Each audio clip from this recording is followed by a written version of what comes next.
Welcome to Mr. Robot's channel for daily stories.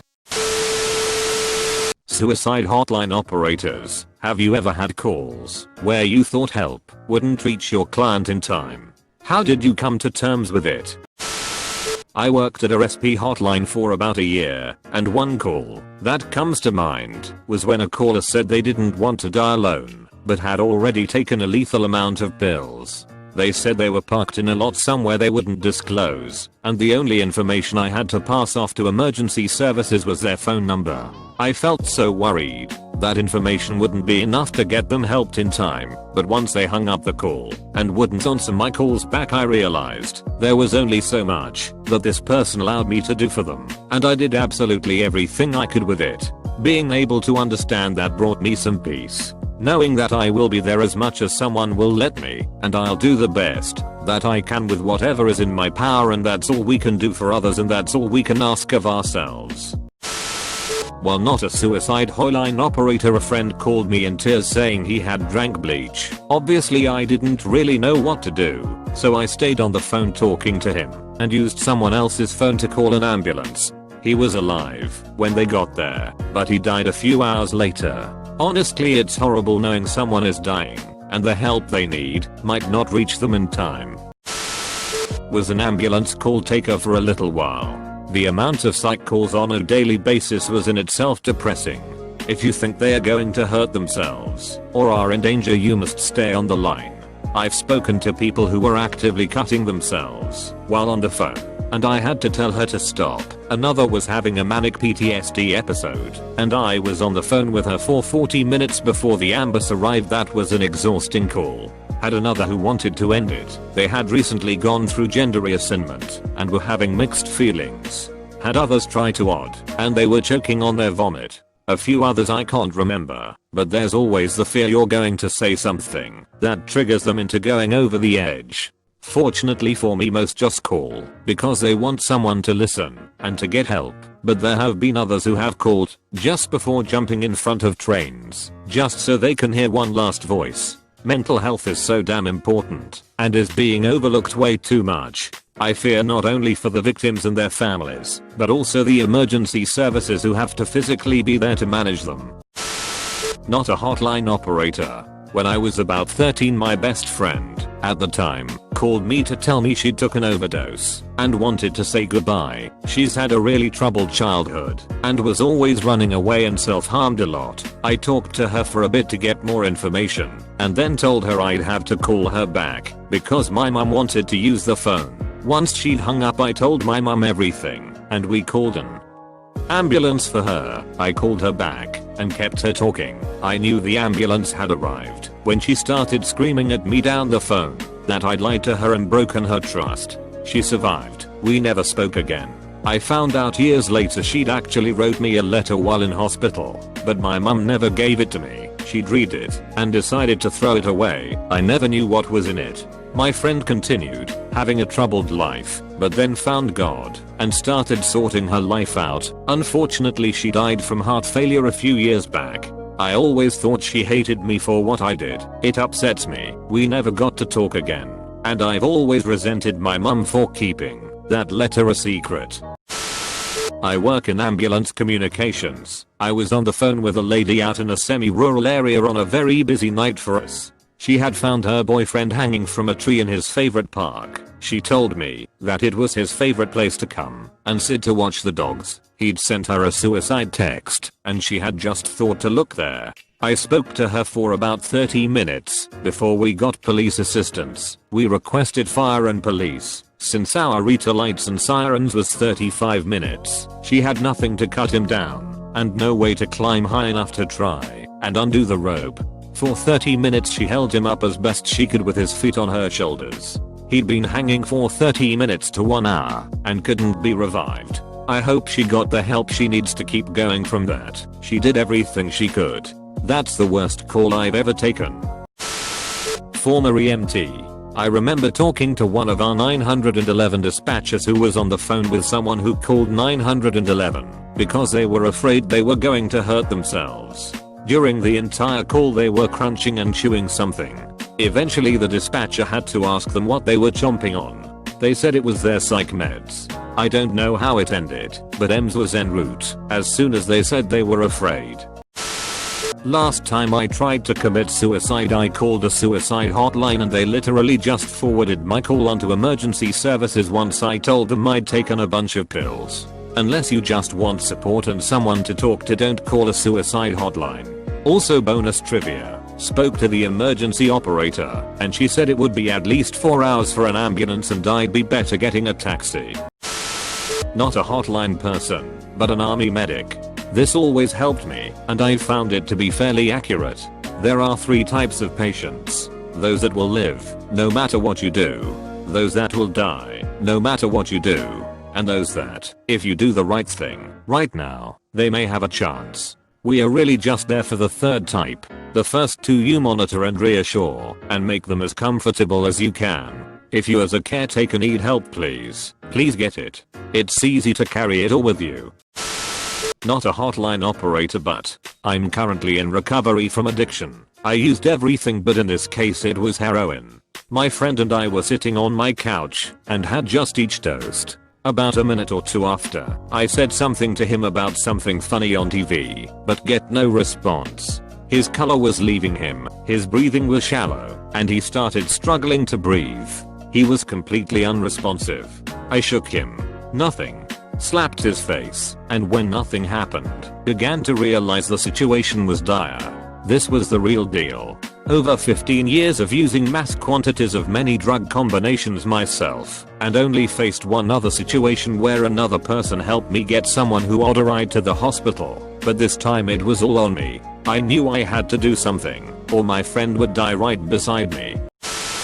I was lucky / smart enough to have a Narcan kit on hand, but had never shot anyone up with an intramuscular injection before. I snapped off the glass vial top and injected him in the thigh. I have allergies and the EpiPen injection area seemed like it would be appropriate / best to use it there in the heat of the situation.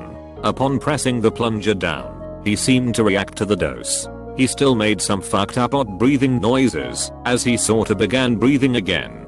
There are 2 vials in the kit. They say wait a few minimum before you use the second one. But my friend is dying in front of me. Fuck it. I plunged the second one into his leg. He starts to come to.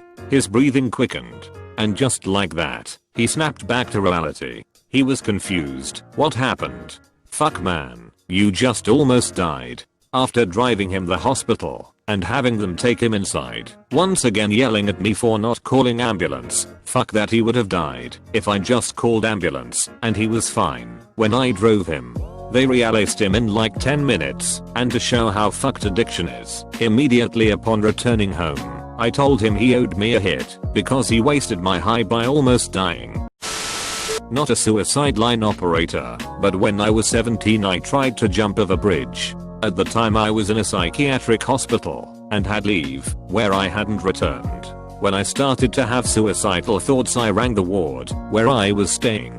I spoke to one of the nurses, Tony, who tried to calm me down. He was a big burly man almost 7 foot tall and built like a bouncer. While I was stood on the bridge some guys pulled over to see if I was okay. I freaked out and hung up the phone on Tony. The last thing he heard me say was fuck off. The guys ended up restraining me and calling the police. The police took me back to the ward and Tony was waiting outside to take me back in. He was crying and told me that for the first time in his 15 years working there he genuinely thought he had lost someone.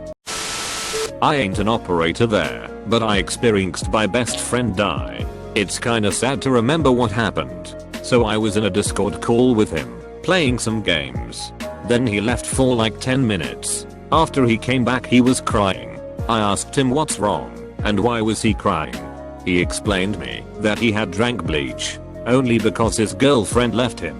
Not saying anything I called the medics. Unfortunately they didn't arrive in time. All I heard was someone fall down on the ground and silence. After a few minutes the medics rushed in.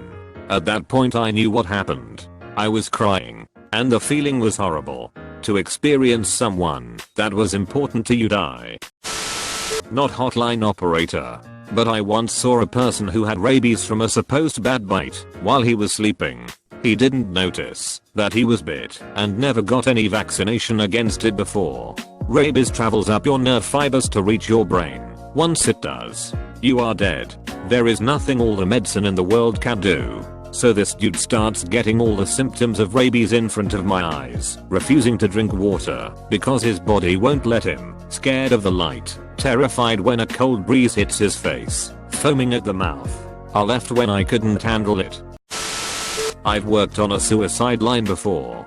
I think it takes a certain type of person, plus very good training, debriefing, and a particular frame of mind to be able to do it and feel okay. I had a wonderful and experienced shift supervisor who used to ask me at the end of calls, if you could go back in time, keeping everything you know about the call, what would you do differently? It was a great question, because it did two things. Help me continuously reflect and use my experience to get better and better at my job, notice subtle signs, figure out what worked, keep an open mind, etc. Help me recognize, call after call, that I had done the best I could with the information, experience, training, and resources I had available to me at the time. Both of those things helped me feel okay about what I was doing, even if the outcome was not what I had hoped. I always felt deeply for the people I spoke to, but I never felt responsible for what they chose.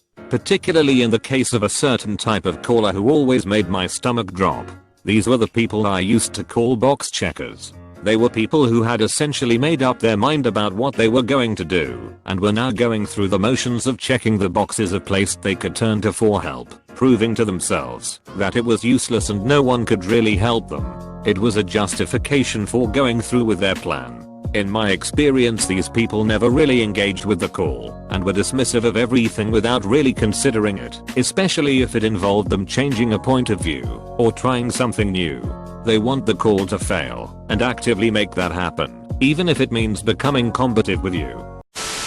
I felt the worst about those calls, because I felt used by those callers. They were always going to do what they were going to do, and used me and my service organization as part of their justification for doing it. We didn't hear the outcomes from our callers, that was how the system worked, but I always knew after those calls that the outcome wouldn't have been good. But, at the end of the day, I always took the attitude that I can't control the choices of another person.